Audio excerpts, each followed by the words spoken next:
દક્ષિણ ગુજરાત વીર નર્મદ યુનિવર્સિટીના 55મા પદવીદાન સમારોહમાં 23 વર્ષીય સરસ્વતી રાઠોડને સંસ્કૃત ભાષામાં એમએની પદવી સાથે 3 ગોલ્ડ મેડલ એનાયત કરવામાં આવતા પરિવાર અને સમાજનું ગૌરવ દીકરીએ વધાર્યું છે।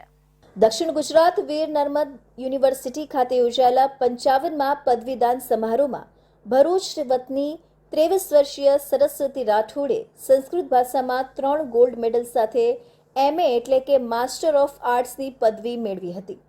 સરસ્વતીએ જણાવ્યું હતું કે પરિવારમાં ઉચ્ચ અભ્યાસ કરનાર હું પ્રથમ અને એકમાત્ર દીકરી છું અને ભવિષ્યમાં સરકારી શાળામાં શિક્ષક બની પોતાના જેવા અનેક ગરીબ બાળકોને સંસ્કૃત ભાષા અને ભારતીય સંસ્કૃતિ સાથે જોડવાનું ધ્યેય હોવાનું જણાવ્યું હતું। સરસ્વતી હાલ વલસાડમાં બીએડનો અભ્યાસ કરે છે અને એમએડ કરી શિક્ષક બનવાનું લક્ષ્ય છે। તેમણે કહ્યું હતું કે ધોરણ 10 બાદ સંસ્કૃત ભાષા તરફ વધેલા ઝુકાવને કારણે મેં આ વિષયમાં ઉચ્ચ અભ્યાસ કરવાનું વિચાર્યું હતું। આધુનિક યુગમાં જ્યાં બાળકો પશ્ચિમી સંસ્કૃતિથી આકર્ષિત બની પોતાની પરંપરાને ભૂલી ગેરમાર્ગે દોરવાઈ જાય છે, ત્યારે હું સંસ્કારી ભાષા એવી સંસ્કૃત ભાષાના માધ્યમથી બાળકોને ભારતીય સંસ્કૃતિ ભાષાની જનની સંસ્કૃતની સુંદરતા વિશેષતાથી સૌને અવગત કરવા ઈચ્છું છું।